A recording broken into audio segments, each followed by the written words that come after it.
Vérissure, le numéro 1 des alarmes en France. Rendez-vous sur vérissure.fr pour votre demande de devis gratuit. Vérissure présente. Sud Radio, parlons vrai chez Bourdin, 9h-10h, Jean-Jacques Bourdin. 9h34, l'intelligence artificielle. Voilà deux mots qui contiennent un épais mystère et qui sont, pour la plupart d'entre nous, qui représentent pour la plupart d'entre nous une image lointaine. On ne comprend rien à l'intelligence artificielle. D'abord, nous allons essayer de réexpliquer ce qu'est l'intelligence artificielle. Mais surtout, nous allons essayer d'imaginer ce que peut représenter l'intelligence artificielle dans notre vie quotidienne dans les années qui viennent. L'intelligence artificielle, on va beaucoup en parler lors du CES de Las Vegas. CES de Las Vegas, c'est un salon important, le plus important au monde, consacré à l'innovation technologique en électronique, grand public. Et ce salon démarre ce mardi. Alors, pour parler de l'intelligence artificielle, avec nous, Antoine Bueno, qui est essayiste, conférencier, conseiller au Sénat. Bonjour Antoine Bueno. Bonjour Jean-Jacques. Merci d'être avec nous. Et maître Adrien Badevant, qui est avocat, membre du Conseil du numérique, et vous avez été auditionné à l'Assemblée nationale, je crois, en septembre dernier. Bonjour. À propos de l'intelligence artificielle. Alors, petite définition de l'intelligence artificielle, tiens, je vous soumets. Définition rapide, grand public. Je dirais, au point où on en est, mais je parle sous le contrôle d'Adrien, c'est une imitation de l'intelligence humaine. Imitation de une imitation artificielle de l'intelligence humaine. De l'intelligence humaine. Pour vraiment faire très très simple, très très concis, mais je pense qu'on pourrait rallonger la définition parce que ça n'est pas qu'une imitation, mais pour que les gens comprennent bien où on en est aujourd'hui à ce stade de développement, il vaut mieux dire ça. Adrien Badevant. C'est un concept assez ambivalent. Il y en a beaucoup qui trouvent que c'est une terminologie marketing. On parlerait plutôt d'intelligence augmentée. Les personnes qui font de la technologie, ils parlent d'apprentissage automatique. Si vous le souhaitez, c'est le machine learning. C'est le fait de donner beaucoup d'exemples à des algorithmes qui, à force d'apprendre sur ces exemples, sont capables de calculer des probabilités. Donc c'est l'intelligence humaine qui crée une seconde intelligence. Oui, c'est ça. L'idée à terme, mais là on n'est pas dans notre horizon temporel, c'est de créer une intelligence qui soit ou égale, c'est-à-dire parallèle, égale, voire supérieure. Et supérieure. Oui, mais ça, c'est inquiétant. Tant qu'elle est égale et parallèle, ça paraît logique. Mais si elle devient supérieure... Mais l'humanité a déjà créé des machines qui lui sont supérieures, ne serait-ce qu'en énergie mécanique. L'énergie mécanique de l'homme a été dépassée avec la machine à vapeur. On a fait tout d'un coup des machines qui allaient plus vite. Et d'ailleurs, je rappelle que quand l'automobile s'est développée, les gens avaient extrêmement peur et on se demandait s'il fallait pas apprendre à courir plus vite pour aller plus vite que l'automobile. Adrien Badevant. Il y a beaucoup d'anthropomorphisation sur les mots qu'on emploie. C'est peut-être pas intelligent. Il faut avant tout voir ça comme un outil. Un outil, oui. C'est un outil qui vient augmenter les capacités de l'homme. Oui. Aristote disait que le meilleur outil, c'était la main parce que c'était l'outil de tous les outils. Bon, là, on est encore en train, avec des avancées technologiques, de créer des outils qui viennent nous assister pour nous recommander des solutions, prédire certains indicateurs. Mais d'un point de vue du raisonnement, c'est très différent. On n'est plus sur de la causalité, on est sur de la corrélation. La différence, c'est que ce qui va vous être proposé par une intelligence dite artificielle, ce sont des calculs de probabilité. Ce ne sont pas... des liens de causalité A implique B. C'est juste des occurrences, c'est de la statistique. C'est de la statistique, oui. Oui, mais l'intelligence artificielle va s'installer dans notre quotidien. Elle est déjà. Oui, il faut avoir conscience. Aujourd'hui, l'intelligence artificielle. C'est pas très compliqué, à moins de vivre dans la savane. Elle est partout. Elle est partout déjà. Oui, elle est partout, mais encore une fois, ça dépend de ce qu'on appelle intelligence artificielle. D'une certaine manière, quand vous avez une très simple calculette entre les mains, vous avez déjà une intelligence artificielle. Et Adrien disait à l'instant que cette IA, intelligence artificielle, servait à nous augmenter. D'une certaine manière, elle sert aussi à nous remplacer. Quand on demande un calcul à la calculette, on ne fait pas soi-même le calcul. Il y a ces deux aspects-là qui sont importants à avoir en tête. Je parlerais plus de déléguer que de remplacer. Personnellement, je suis assez prudent sur le fait qu'on pense toujours à des substitutions qui viennent prendre des métiers qui existent, etc. Tout ça, c'est des transformations assez progressives. Il faut savoir, pour mettre un peu le sujet dans son contexte, que l'intelligence artificielle, ça existe depuis 70 ans. Oui. Donc c'est pas nouveau. Il n'y a pas de rupture technologique actuellement. Il y a plutôt une démocratisation des usages, c'est-à-dire que entre décembre 2022 et janvier 2023, il y a à peine un an, on a 100 millions d'utilisateurs qui ont commencé à utiliser, vous souhaitiez avoir un exemple très précis, on peut parler des outils comme ChatGPT, qui sont des agents conversationnels, c'est-à-dire des outils avec lesquels vous pouvez dialoguer, vous rentrez une requête sous forme écrite ou sous forme d'une image, et puis il vous renvoie d'autres réponses. Et ce dialogue-là, ça c'est une démocratisation des usages parce que vous avez beaucoup d'utilisateurs à un point qui fait que c'est rentré dans notre quotidien. Donc une sorte d'historique déjà. Est-ce que ça a changé le comportement de l'être humain ? Ça va bouleverser. Ça va bouleverser le comportement de l'être humain. Parce que pendant longtemps, l'intelligence artificielle, c'était vu comme un sujet technique. Oui, c'est vrai. Très ésotérique, quelque chose qui serait juste pour des experts informatiques. Exact. Demain, ça va être dans les outils de votre quotidien. Ça va être, regardez, aujourd'hui, vous utilisez déjà un moteur de recherche. Demain, l'intelligence artificielle va venir augmenter ce moteur de recherche pour vous proposer des nouvelles fonctionnalités, pour générer du contenu, résumer des documents. Par exemple, vous préparez cette émission, vous avez des documents, des PDF, des documents Word. Et l'intelligence artificielle va pouvoir vous proposer des synthèses de tous ces contenus-là. C'est des outils qui sont capables de traiter de larges quantités d'informations. On appelle ça des modèles très larges de données. Large language model. On parle juste de l'émergence d'un nouveau monde.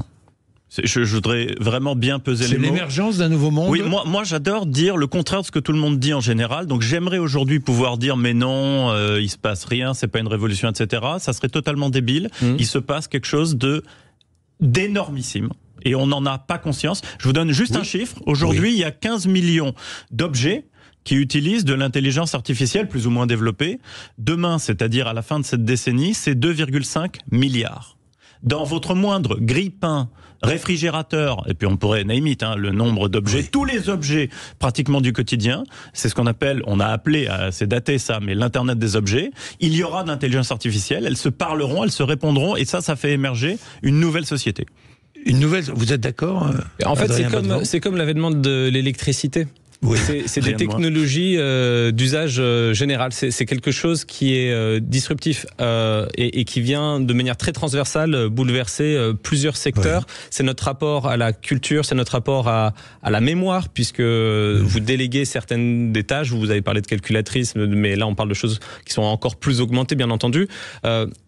Il faut voir que ça existe depuis 70 ans, mais l'accélération actuelle, elle est dans les usages et elle va se faire de manière très fluide. Vous n'allez même pas vous en rendre compte. Les outils que vous utilisez sont déjà augmentés par ces technologies-là. Au CES de Las Vegas, il y a beaucoup de grandes marques qui seront là. Je vais en citer quelques-unes. Évidemment, Amazon, Microsoft, Google, Intel, Samsung, LG, Sony, Mercedes, BMW, Honda, tous les grands de l'automobile et tant d'autres. Et tant d'autres même qui des marques françaises utilisent l'intelligence artificielle, mais qui vont annoncer apparemment de nouveaux produits amplifiés. Il faut être clair, on ne va plus rien faire demain sans intelligence artificielle, soit en utilisant l'intelligence artificielle dans les processus de production, c'est-à-dire pour faire des objets qui eux-mêmes sont des objets sans intelligence artificielle, soit pour mettre dans ces produits-là de l'intelligence artificielle. C'est extrêmement important. Il y a quand même un changement fondamental quand même depuis 70 ans, que c'est pour compléter ce qu'a dit Adrien, c'est ce qu'on appelle le test de Turing. Vous savez, c'est ce grand mathématicien des années 40, 50, qui disait le jour où on échangera avec une machine sans savoir que c'est une machine, en pensant que c'est un être humain, on sera dans un autre monde. Et bien avec un agent conversationnel comme ChatGPT, avec l'intelligence artificielle générative, c'est le cas.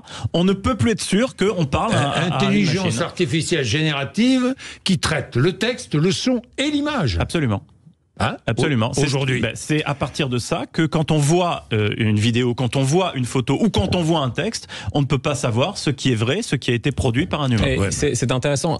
Plutôt que pendant longtemps, on a parlé de post-vérité là ces dernières années. Je pense qu'on rentre dans l'ère de la post-réalité plutôt. C'est-à-dire que quand vous allez avoir accès à un contenu, comme vous venez de le décrire, ça va être très compliqué de détecter si ce contenu a été généré par un humain avec l'aide d'un outil ou uniquement par des outils. par un outil. Je vais vous donner un exemple qui est assez frappant, qui peut peut-être un peu désarçonner, mais qui est le fait qu'aujourd'hui, dans certains pays, vous avez en ligne des influenceurs qui n'existent pas, qui sont purement synthétiques. C'est-à-dire que vous pensez avoir devant vous un homme ou une femme, mais en fait, c'est une image de synthèse.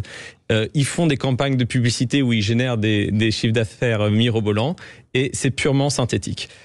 C'est une IA qui fait l'influenceur ou l'influenceuse. C'est-à-dire que si, par exemple, vous conversez avec quelqu'un au bout du monde, sur un réseau social quelconque, vous ne savez pas si ce quelqu'un existe ou pas. Eh bien, vous savez ce qui vient de se passer là, Jean-Jacques ? Non. Vous avez mis longtemps à terminer votre phrase. Je savais à peu près comment elle se terminerait. Eh bien, ChatGPT, l'agent conversationnel, aurait pu tout à fait la terminer à votre place. Donc la réponse à votre question, c'est oui.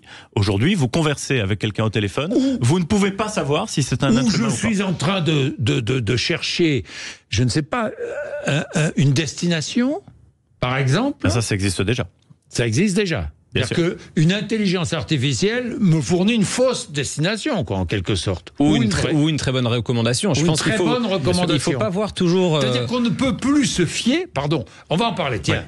9h45, à tout de suite. Vérissure, le numéro 1 des alarmes en France. Rendez-vous sur vérissure.fr pour votre demande de devis gratuit. Vérissure présente.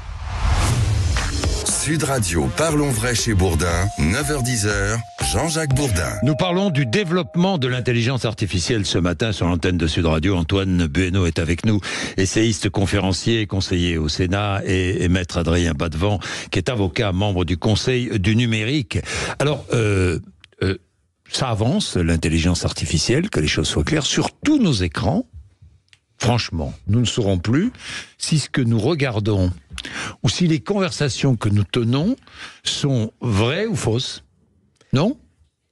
Il y a aussi beaucoup de cas d'usage positifs. J'aurais peut-être face à moi sur un écran, mais je suis d'accord. C'est possible. Dans les médias, j'aurais peut-être dans les médias, une création de l'intelligence artificielle. Oui, alors c'est ce que disait Adrien d'une certaine manière tout à l'heure, c'est que on je ne veux pas avoir une vision pessimiste, inquiétante. Mais ce que je dis, c'est qu'il faut entre dans un autre rapport au réel. C'est un autre rapport au réel. Ça, c'est certain. Et c'est pour ça qu'il faut être éduqué à l'intelligence artificielle et donc éduqué à avoir un esprit encore plus critique que celui qu'on avait jusqu'ici. La citoyenneté, c'est l'apprentissage de l'esprit critique. Oui. Alors là, il faut être critique pour à peu près tout, mais attention à pas basculer dans un monde de paranoïa. D'un point de vue, je dirais, social, c'est un peu ça l'enjeu. Mais c'est très important, l'éducation. Il y avait une éducation aux médias qui était nécessaire. Aujourd'hui, on voit que quand on regarde du contenu sur Internet, on peut être dans des bulles de filtres et qu'il faut être critique par rapport à ça. Mais il faut aussi avoir une approche constructive. C'est des outils qui peuvent nous augmenter. Typiquement, je pense que dès le plus jeune âge, ça peut être utilisé comme support de recherche d'informations. Aujourd'hui, si vous ne savez pas ce que c'est, par exemple, que ChatGPT et que vous pensez que ça a la même fonctionnalité exacte qu'un moteur de recherche, mais que vous n'avez pas fait attention qu'il n'y a pas de données entre janvier 2023 et la date d'aujourd'hui, peut-être que vous allez avoir une approche biaisée de l'outil. Pourquoi ne pas avertir celui qui est, par exemple, face à un écran, ou celui qui va utiliser un objet avec beaucoup d'intelligence. Pourquoi ne pas lui dire, attention, là, intelligence artificielle, je sais pas, sur l'écran, par exemple, attention. Ça fait partie des obligations qui vont arriver dans certains textes. Il y a deux textes européens qui sont assez intéressants, qui viennent. Il y a un qui est déjà acté, qui est un règlement sur les contenus en ligne, qui s'appelle le DSA. C'est un règlement européen qui est déjà applicable. Et puis, il y en a un second qui est en cours de discussion actuellement, qui est le règlement sur l'intelligence artificielle. Donc, ce terme va devenir une qualification juridique également. Oui. Et puis, qui va peut-être, du coup, apporter certaines obligations d'indiquer quand certains contenus ont été produits à l'aide de... Sur mon écran apparaît « Attention, intelligence artificielle ». Mais alors, c'est peut-être pas « Attention, intelligence artificielle ». Je me permets de... J'oublie l'attention. Alors, l'attention comme l'attention qu'on a les uns envers les autres. J'oublie le mot « attention ». Oui. Ce que je veux dire, c'est que après, on pourra pas... en fait... Ça dépend de quel contenu on parle. Parce que, comme c'était souligné tout à l'heure, il y a potentiellement de l'intelligence artificielle dans tout. Donc, on ne va pas avoir des Bordeaux tout le temps qui vont nous dire image synthétique. Bien sûr. On est en train de faire émerger une nouvelle civilisation, un nouveau monde, une nouvelle société. Et donc, ça impose de tout repenser. Vous parliez des avertissements. On parlait aussi à l'instant, c'est pas tout à fait la même chose, de l'éducation. Il y a aussi un enjeu économique majeur. Parce que ce qu'on met dans la bécane de l'intelligence artificielle, c'est-à-dire les valeurs, les références, les mots, la manière de parler, de s'exprimer, etc., c'est un monde en fait qui s'exprime. C'est-à-dire c'est une société. C'est par exemple la France. Si la France a une cocorico, intelligence artificielle générative française. Là, c'est l'Amérique qui nous impose sa manière de voir, ses standards de pensée, ses références, les Américains etc., qui pensent business, eux. Intelligence artificielle, pour eux, c'est business. La question économique, elle est absolument fondamentale. C'est une question aussi géopolitique, l'intelligence artificielle. Bien sûr. Ceux qui maîtrisent cette technologie-là, de la même manière que ceux qui maîtrisent la décarbonation, vont demain, on le sait, être les maîtres du monde. Donc il ne faut pas que l'Europe soit à la traîne. On parlait de régulation. La régulation, c'est important, mais il y a un enjeu qui est fondamental. C'est très européen, la régulation. C'est très européen. Vous connaissez cette maxime qui est quand même bien connue. Quand il y a une invention, les Américains en font un business, les Chinois la copient et les Européens alors la il faut un peu la réglementent. tempérer celle-là parce que maintenant c'est les Asiatiques qui la mènent souvent. Ils sont bien en avance. Les Américains commencent à l'innovation. Ah voilà, oui. Les Américains réfléchissent à la régulation et en Europe, ce qui est intéressant depuis quelques mois, c'est de réfléchir justement à concilier l'innovation et le business. avec la régulation. Et les deux ne sont pas inconciliables et c'est l'approche française qui essaye d'être promue et qui est véritablement intéressante là-dedans. Il faut savoir qu'en France, on a des ingénieurs, on a des entrepreneurs qui sont de véritables talents, qui sont demandés dans beaucoup de grandes entreprises du monde entier, mais qui aujourd'hui aussi créent dans un écosystème très vibrant en France des entreprises qui viennent porter ces projets. Et pourquoi c'est important ? Vous parliez de l'aspect civilisationnel, il y a un aspect linguistique et culturel qui est très important. Quand vous êtes avec une intelligence artificielle, vous apprenez sur un corpus de données. Si le corpus de données est uniquement en langue anglaise, vous allez avoir une faiblesse de représentation, de références culturelles. Il est en langue française, le corpus de données aussi, souvent. Eh bien, c'est à nous de créer ces communs numériques, c'est-à-dire des données qui seraient partagées, des algorithmes qui sont ce qu'on appelle open source, c'est-à-dire qui peuvent être réutilisés par plusieurs personnes, et pour pas être dépendants de systèmes qui sont uniquement des systèmes dominants. En gros, il ne faut pas penser qu'à réguler, il faut aussi développer notre outil, et on a, nous, en France et en Europe, les moyens de le faire, même si, évidemment, c'est moins facile que dans des écosystèmes qui sont très développés comme celui des États-Unis. Et notre risque, c'est de devenir un petit peu l'Afrique vis-à-vis de l'Amérique sur l'IA. C'est-à-dire que nos têtes, nos cerveaux, ça se produit beaucoup, partent aux États-Unis au lieu de développer les choses ici. Alors justement, est-ce que ça ne crée pas et ça n'amplifie pas des différences, évidemment, des différences. Je veux dire par là, certains pays seraient privilégiés et d'autres moins. Certaines, bien sûr. Évidemment. C'est une évidence. Je reprends les propos les inégalités vont-elles s'accélérer avec Bruno Le Maire disait qu'on avait raté le coche du numérique avec le développement d'Internet, etc. et qu'il fallait pas rater le coche de l'IA. Quand on a raté le coche du numérique, c'est moins facile de rattraper le retard en IA.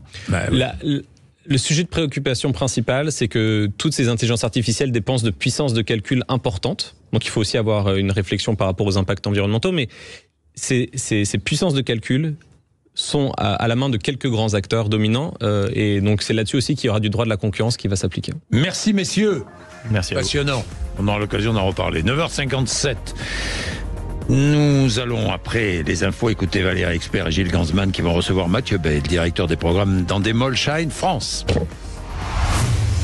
Sud Radio, parlons vrai chez Bourdin, 9h-10h, Jean-Jacques Bourdin. Avec Vérissure, le numéro 1 des alarmes en France. Rendez-vous sur vérissure.fr pour votre demande de devis gratuit.